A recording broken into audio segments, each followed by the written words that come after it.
From now on, the rector will be called the Vice Chancellor.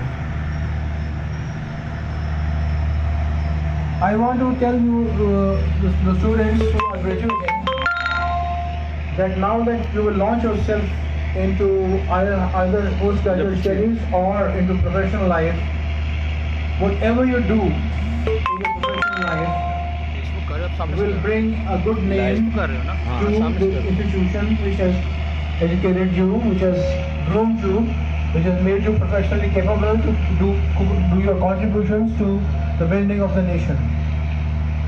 The better you perform, the better name you give to this institution, and you owe it to your teachers and to your parents that you work with dignity, you work with honesty, you work intelligently, and above all, wherever you are, work ethics, which are not important only for you but also for the nation.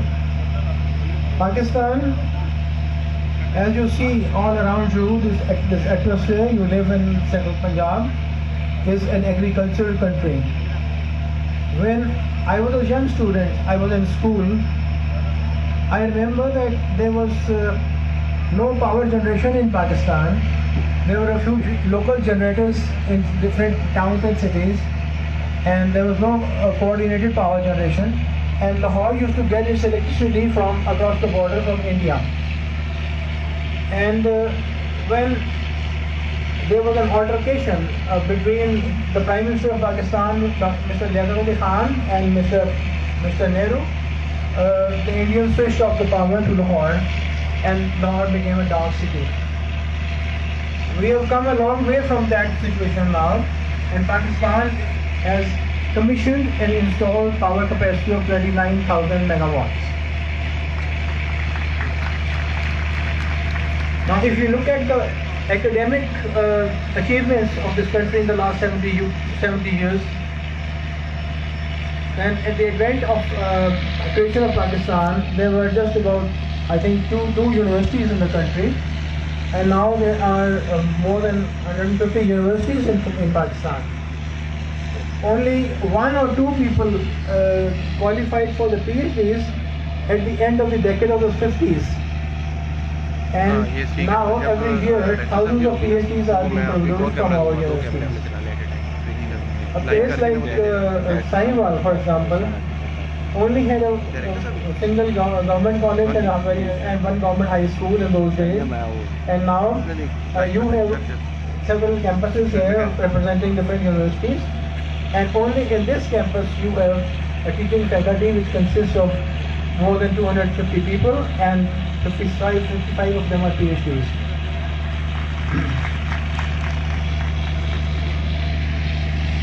The literacy rate of Pakistan in the early 50s was about 28%, and now today Pakistan can boast of a literacy rate of close to 70%. Life expectancy in Pakistan was 32 years. Now it's about 70 years. Of course, this is adding on to the population of the country. But more significantly, when the world looks at Pakistan, what does it see?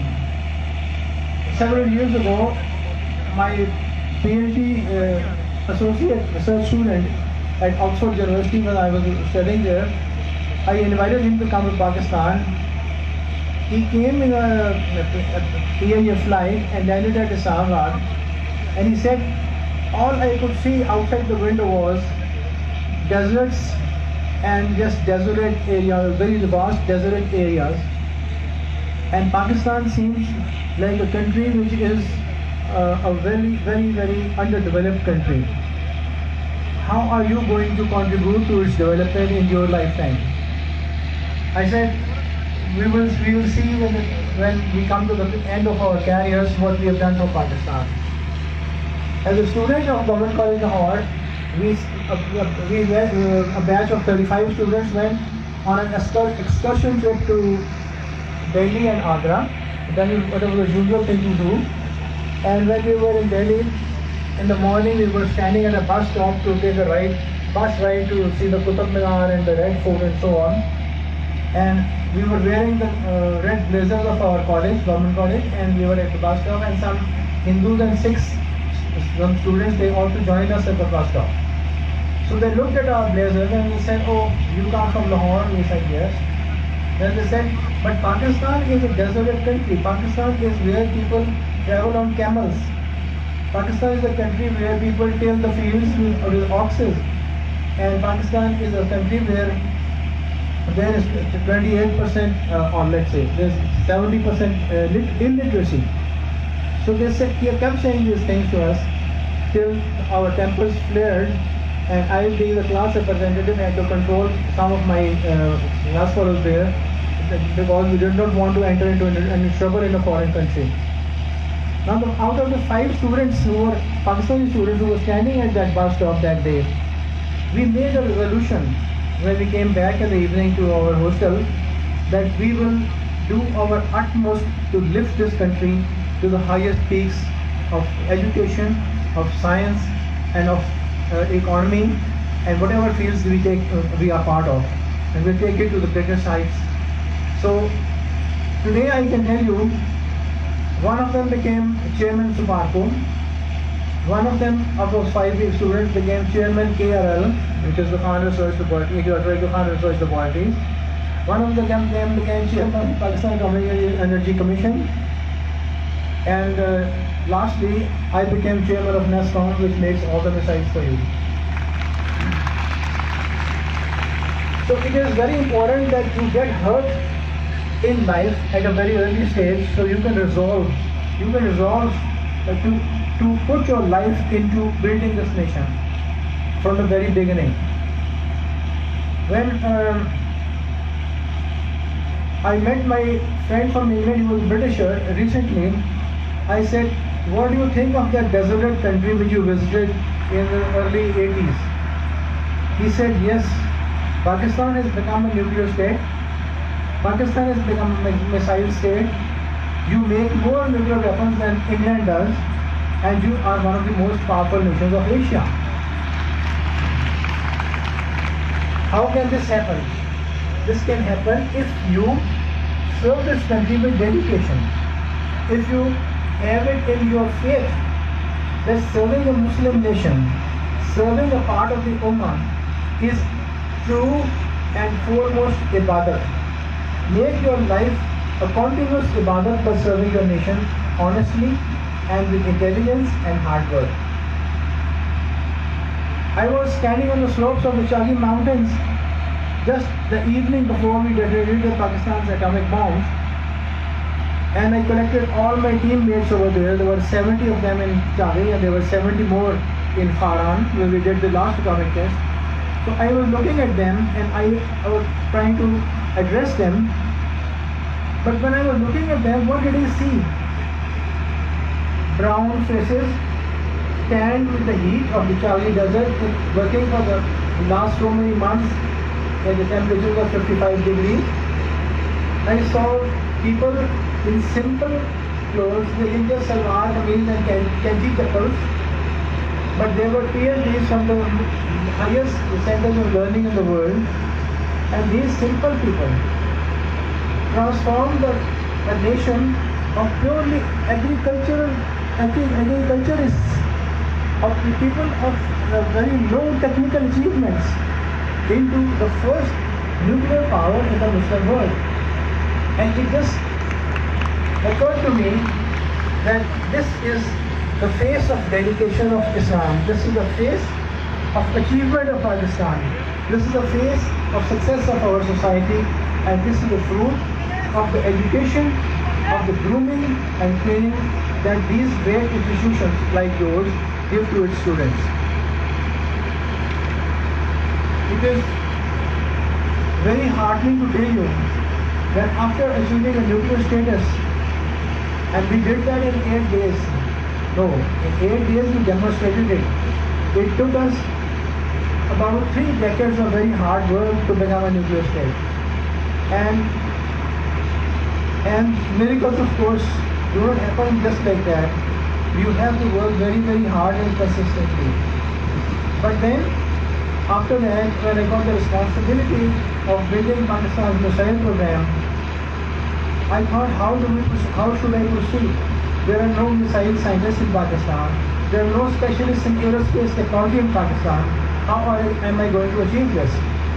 This was a great responsibility with no tools to achieve it, except just sheer strong will. So I thought about it for a few days. The internet had just about become common. The year was 1995, and I used the internet to send out a message to all the Pakistanis who were graduated or done their PhDs from different universities of the world, and they were still abroad. They were in the States, they were in Europe, and they were in England, and so on. After their PhDs, and they were working there. I sent a message to them after collecting data from the universities, who were the students who are available, and I appealed to them that in Pakistan we are beginning the research program and we don't have the relevant manpower. So can you come back to Pakistan and contribute at this moment of test and trial for your nation? After about 2 weeks, 6 or 7 young PhDs, young professionals, engineers and scientists, they came to Sahiwal and they came to my office of NASCOM. Chairman's office was just in a house at that time. Like you started in a house with this great university. They came and met me. I looked at the faces. They were very well groomed, very well educated. But they were very young also. They were in their early 30s. I asked them, what will you do for the country? They said, first of all, well, we have taken degrees in aerospace technology, in missile technology, in satellite technology. We have studied about these subjects, but we have started our professional careers now. Some of them were working in NASA, National Aerospace Agency of America. Some were working in European Aerospace Agency.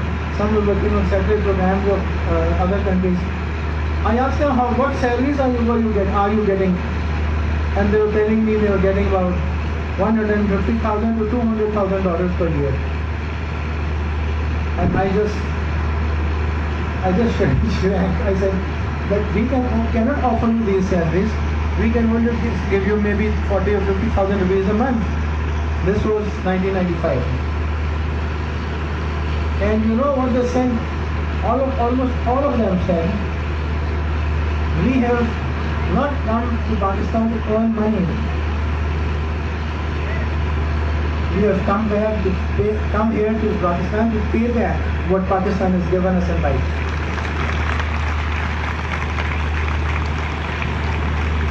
When a nation has youth like this, it's a professionals who are so young and so dedicated, that nation has no option but to succeed.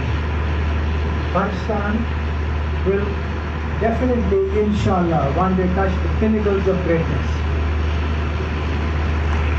And what have they achieved now? Since 1995, what have they achieved? They built the Shaheen 1, 700 kilometers in range, accuracy of hitting the target less than 50 feet after traveling 700 kilometers. What have they achieved? Shaheen 2. When India moved all its bases beyond the range of Shaheen to South India, where they had the missile bases, but they built the Shaheen 2 with a range of 2,000 kilometers, so they could reach Hyderabad, Deccan and Bangalore. Accuracy less than 100 feet. All these missiles carrying nuclear warhead. Then the Indians moved their missile bases to the Andaman Islands. They thought we were very safe in the Bay of Bengal. So these scientists, they produced the Shaheen 3, range 3,000 kilometers. Accuracy less than 200 feet, carrying huge nuclear warheads.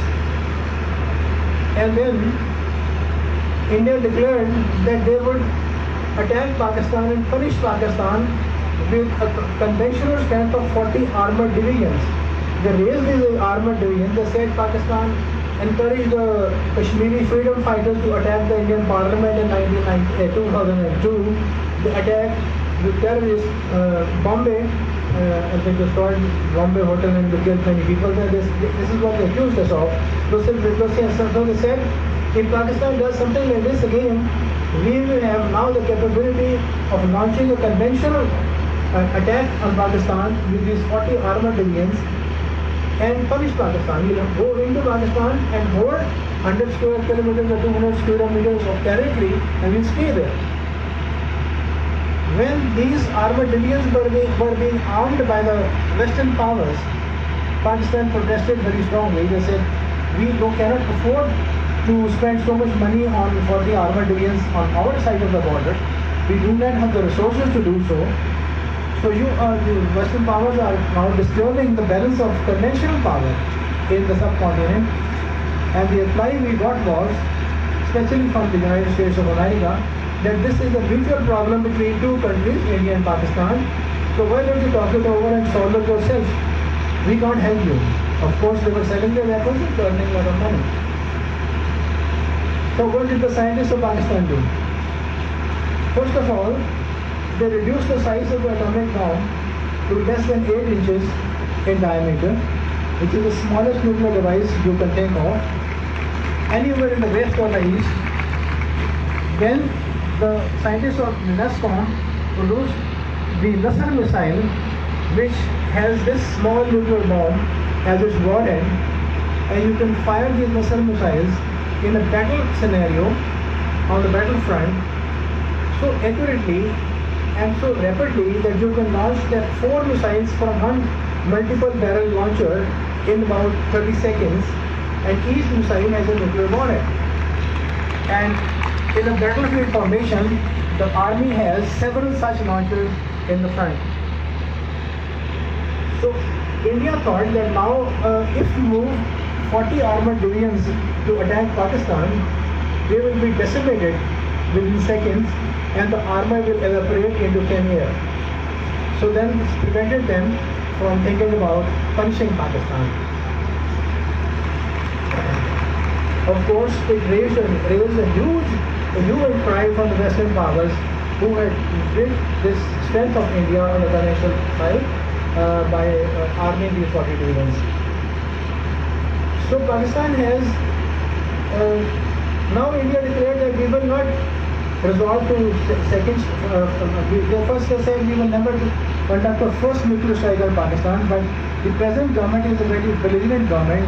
So recently they said now we will launch a first strike whenever it suits us, and we will destroy Pakistan's nuclear weapons on the ground, so they cannot launch a first strike. So recently, about a month ago, Pakistan launched its cruise missiles from the submarine platform and from under the ocean. And this gives you the very, very well desired, working hard on it, second strike capabilities. So the submarines can be anywhere in the subcontinent of Indian Ocean waters, and from there they can launch the nuclear weapons into the enemy targets whenever they want. This is the second strike capability. Another achievement, just the last one, which nobody has done in Asia recently, in the last many years, is the multiple warhead targeting system. The missile name is called Ababil. This one missile is a very long-range missile. It can take flight from Pakistan, travel right across the face of the subcontinent. It has a range of more than 2,000 kilometers, and on the way it can target several enemy targets. It can target with nuclear warheads independently. So one missile can deliver several warheads during one flight on many targets.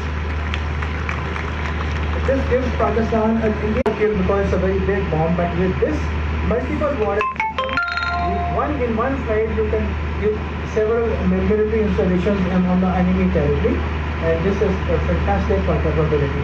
So those 6 people that were inducted into NASCOM at that time, at wages of between 40,000 and 50,000 rupees, they routinely work every day from 9 to 9 at night on the professional programs and the technical programs.